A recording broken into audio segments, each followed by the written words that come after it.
It just was possible that I thought that I could just make shoes. Like, I'd been working in the public sector, I'd dropped out of university, and I was shoe shopping and I thought, I could make shoes.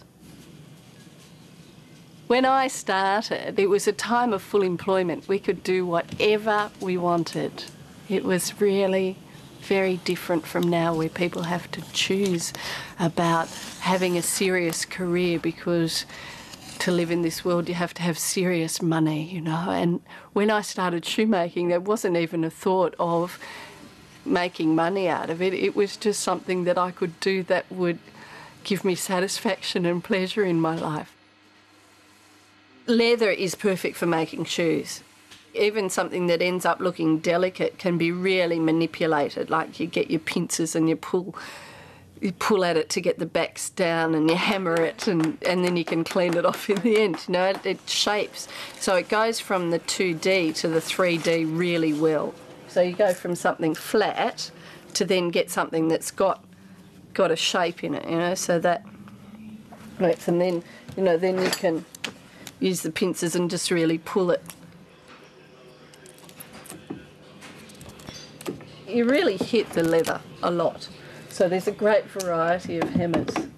So starting from the upper one is the little dolly hammer that gets used for rubbing down seams and then hitting things, or hitting the folded edge and that sort of. And then this is a tack hammer, which is a beautifully finely balanced. I'm very fond of this hammer. And then this is actually this is your general purpose shoemaking hammer. And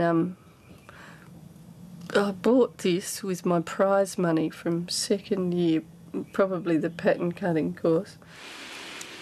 It's very attention to detail, so that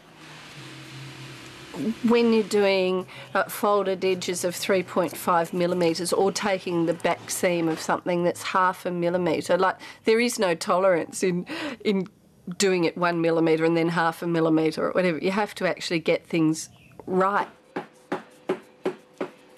There's such an ability to get things wrong that it means that you get to, you just get to get better at things, you know. I've still got this really solid thing of having a trade that I can get better at and that I can learn more bits of, and it's, yeah. So it's not the same thing every day in any way whatsoever. I suppose I take into account that I have great job satisfaction, so that I don't need to charge huge amounts. But even then, my shoes are between $600 and $700, which is a lot of money. But traditionally, bespoke shoes were the average weekly wage that's how much they cost.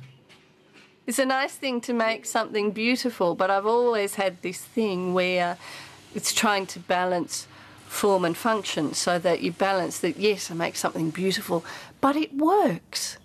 It's not just a thing of beauty, it's something functional as well, which to me is immensely satisfying.